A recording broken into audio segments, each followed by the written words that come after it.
Hey everyone, welcome to another match of Temur Warp Midrange. Today we're playing Lantern Control. It's going to be a very exhilarating match, so I cannot wait to be prisoned out of playing anything in my deck. So let's take a look. Our opening hand required a mulligan, unfortunately. And we have to mulligan again down to 5, but this 5 was relatively good.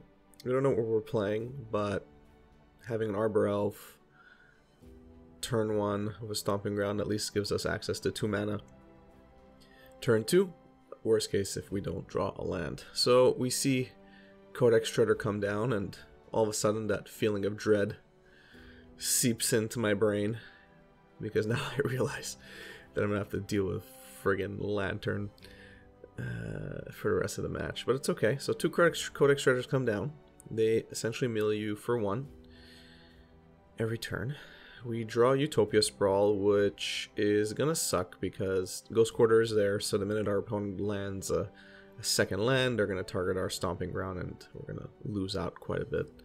But let's take advantage of it as much as possible. This is gonna be a bit awkward with sequencing here.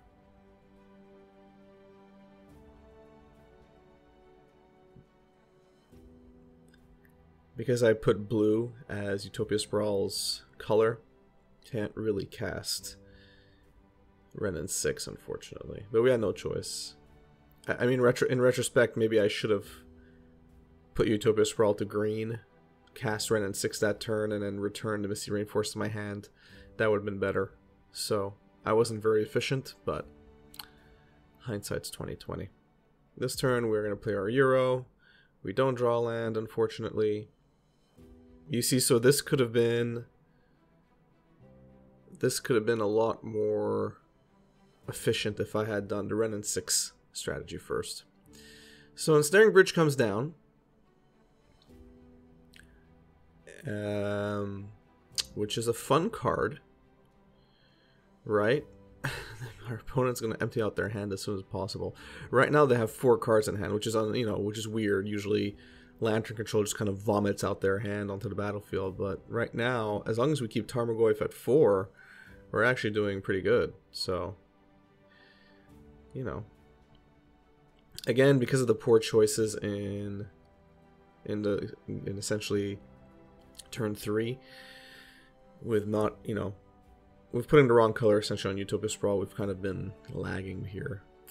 Like I said, I think we could have been a lot more efficient. But it's okay. Our opponent is down to 7. And we can keep pinging them with Renin 6, which I think is probably the best thing to do right now. Yeah. So our opponent untaps, and they are basically dead if they can't deal with one of our threats right now. Or if they can't just vomit out their hand. We are milling a lot of lands. A lot of lands, which I guess is kind of okay. Considering that we have Arbor Elf right now. But our opponent can cut us off pretty quickly with that Ghost Quarter. Assassin's Trophy can take out our Planeswalker, and that's going to be a problem because now our Tarmogoyf gets bigger, I believe.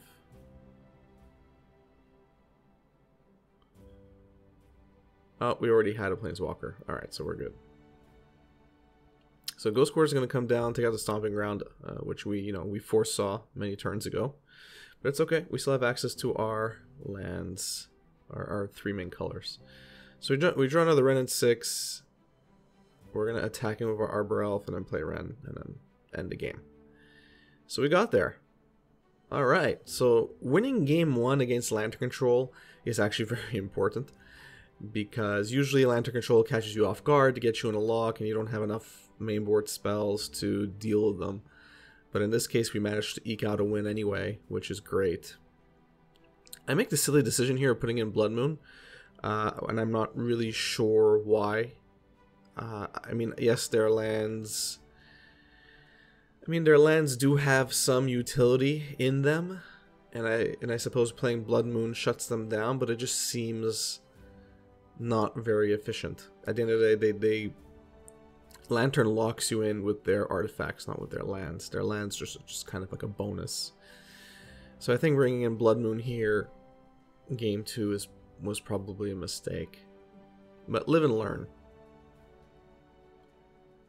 Opening hand is absolute doo-doo. Just absolute doo-doo. This hand is pretty bad because of the Blood Moon. If we had like a Steam Vents, it would have been a keep, but no, that's not a keep. I mean, we're more or less going to have to keep this hand. Because we definitely don't want to go down to 4, but we're not doing ourselves any favors here. Arbor Elf, 2 lands, and a Wrenn are pretty good, but now Inquisition of Kozilek is probably going to deal most likely with our Tarmogoyf, but they might actually just target our Wrenn. Wrenn poses a bigger threat for them, since it could deal damage outside of their Ensnaring Bridge lock. Yep. So our opponent is now going to cast Pyxis of Pandemonium. Very annoying card. Essentially exiling the top card of your library face down. And that means that you have no idea what's going away. Of course they're never going to use their 7 ability. Sure. They knew what we were going to draw, so it looks like they want us to draw it, and they want to exile the card after. Okay. We're just going to go through the motions right now. I mean, we can't be hung up on what card they could have possibly exiled. We're just going to assume it wasn't one we needed terribly badly.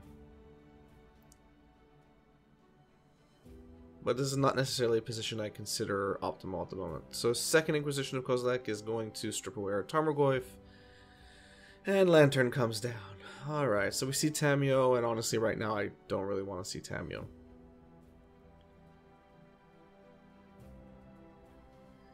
They're going to get rid of it anyway. And they reveal a Braid. Of course our opponent is probably going to sacrifice Lantern immediately to get rid of a Braid. Yep. So we draw land. We can do pretty much nothing apart from attack. Let's see what happens. Ancient Stirrings.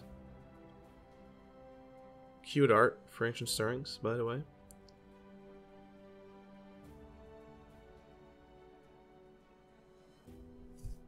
Mishra's Bauble comes down. Of course they're going to target us. It looks like they saw something they don't want us to draw, so we're going to fetch and kind of stop that plan. But of course, again, this is all rolling the die. We have no idea what's going on. We have no idea what card's getting exiled. It's all just a mess. So we're just going to attack in here again, ping him for 1. Not much else we can do. Welding Jar with gold border. That's always nice. You can tell our opponent was building this deck to be as trolly as possible when they choose gold border Welding Jar. But I'm just going to pretend I didn't see that, even though it's right there on the screen in front of me right now. So Lantern comes down. We're going to remand it, not because we can stop it, but just to get our card draw, essentially. There aren't many targets in this deck for remand. So Stomping Ground is on top. Don't really want Stomping Ground.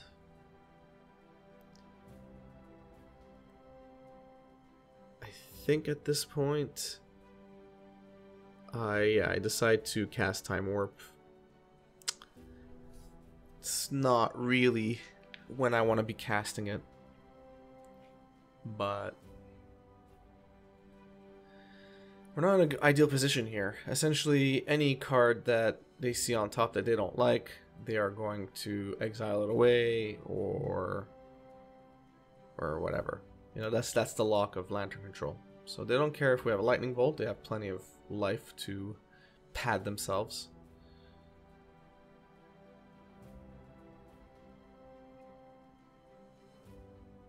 So second Lantern comes down.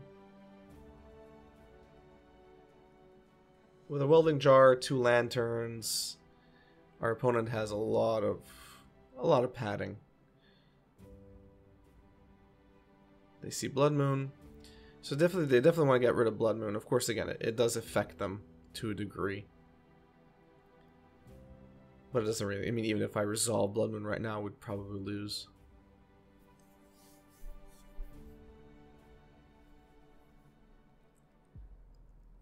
So second Pixis comes down. They're going to get rid of our Lightning Bolt. And now we see Prismatic Vista. It's just horrible, horrible, horrible. We will fetch.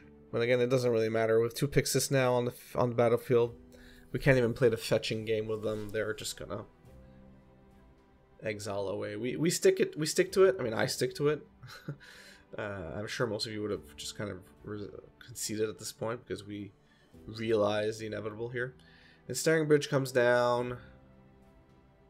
And of course, they have no cards in hand, which means we're stuck.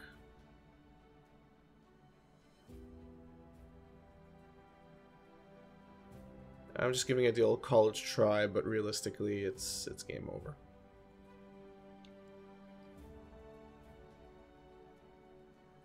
Euro, even if they let us have Euro, it doesn't really matter because of the fact that, you know, they're not going to go back to 6 cards in hand ever. So, yeah, this is, I mean, look, they're just exiling Simian Spirit Guide just so they can get rid of it. They're probably going to exile Time Warp as well. Or not. I guess I don't care if we have extra turns since we can't attack anyway. I'm going to do it just because.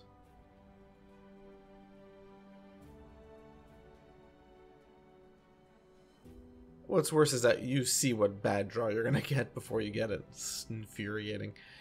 But we'll just, you know, I'm relieving the pain. For you guys, this is the first time watching, so it's okay. But this was painful, I have to admit. I should have just quit several turns ago. There's no way we're getting out of this. There's not enough abrades. There's not enough removal to get out of this lock.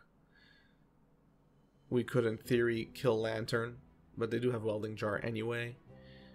So they would just crack Welding Jar, protect their Lantern. It's, yeah, it's just game.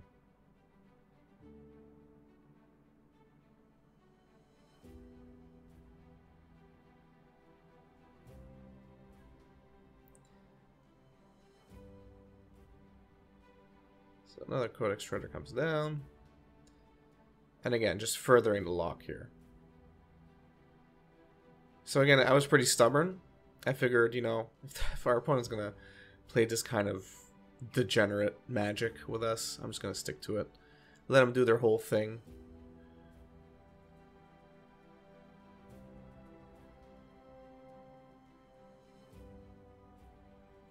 Oh, there's a braid. Of course, they're going to exile it. And we can't counter that in any way because they have 2 Pixis. So.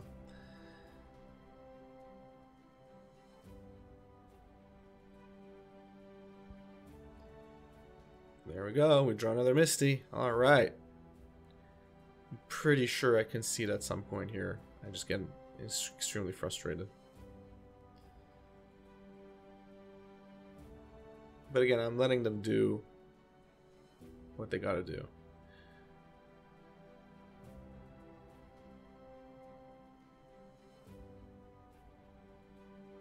Extremely infuriating. And now they're gaining a life. Because of Inventor's Fair. And now they have a bunch of friggin' artifacts on the battlefield. So yeah, this is extremely repetitive.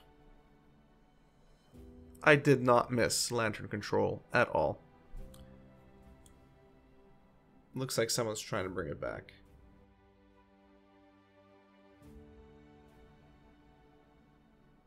Alright, so I finally gave up. Finally gave up. Alright, so realistically speaking, there isn't much we can do here.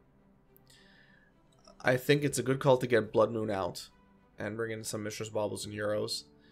And essentially it comes down to, can we get the Braids in our hand so that we can cast it? It's essentially that. I mean, there's not much else we can do here. Getting a Braid and then Tamiyo on the battlefield would also be ideal, because then we could keep bringing a Braid back with Tamiyo's -3 ability.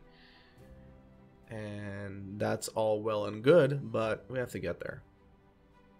So our opening hand for the first time this entire match is keepable. Not the most explosive, but not the weakest either. So we're going to bolt them out the gate. And we're going to wait a turn before we bring down anyone. We're essentially going to remand anything they play, I feel. I'm going to let that one down because they definitely have another one. Yeah, there we go. So we'll just remand it, send them back a turn on that one at least, on Codex Shredder. Not that it really matters.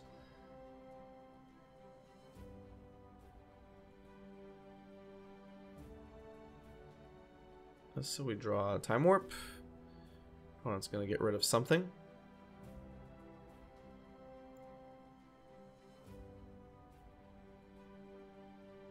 Yep, so I think Ren returning a land right now makes sense.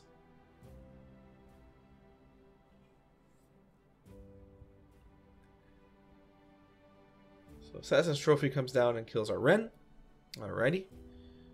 Inadvertently ramping us and actually allowing us to play ice-fang Coatl this turn, which is not bad. Again, our opponent is blindly exiling cards from the top of our library. We have no idea what those cards are. We're just going to pray that it's not a Braid. So we draw another land here. We could actually get an extra turn. Almost certainly going to go for it right now, just so we can get we can get another card draw. There we go. And we draw a Braid. Beautiful. Now the question is, what do we target a Braid with? Because, you know, taking out Codex Shredder, taking out Pixis of Pandemonium, those aren't really the lock pieces. And I'm concerned really of two artifacts here. Okay, well now our opponent is going to force us to cast it. Really have no choice here because they're going to take a Braid.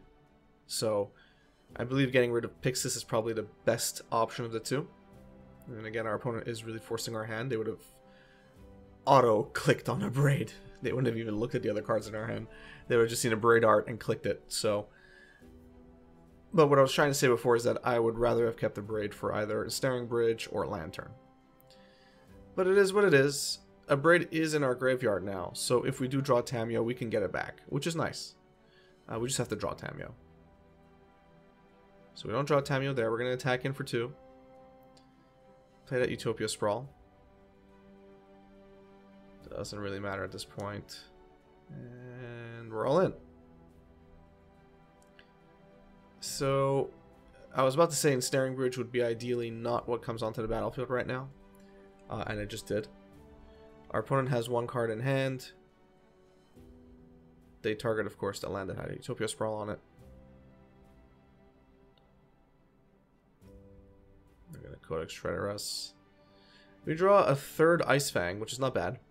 We're going to domain phase this. That Tarmogoyf is not attacking in with Ensnaring Bridge on the battlefield, but we'll keep it there. Inventor's Fair is active, giving them an extra life each turn. Assassin's Trophy is going to come down.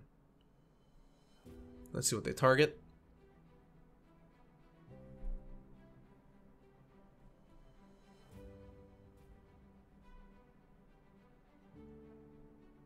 Targeting our Steam Vents. Interesting.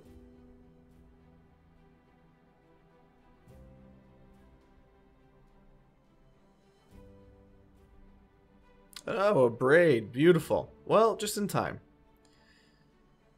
So this is definitely when you take out Ensnaring Bridge. And you pray they don't have another one. Now again, we have 2 Braids in the battlefield, in the graveyard. In theory, if we keep going, we can get them back with Tamiyo, but our opponent sees that there's no way out, and we win. So, Lantern Control. I never thought I'd see it again, but I guess that's kind of naive thinking. We definitely saw it again. I think we had probably just enough firepower to deal with them. If Lantern Control for any reason actually makes a real comeback, obviously I would modify the sideboard to pack a lot more artifact hate. For the time being, I think we're doing just fine. And again, if we were to draw into Tamiyo there, we would have had a near limitless supply of Abrades available to us, and that would have dealt with our opponent quite cleanly. But I hope that was an interesting match for you to watch, except for Game 2, which was probably boring as hell. If you enjoyed the video, please give it a thumbs up. If you enjoy my content in general, please subscribe, hit that notification bell. That really helps me out. Follow me on Twitter. That also helps me out. Join my Patreon. That's slowly growing, which is awesome. Thank you all for the support. Thanks, and have a good one.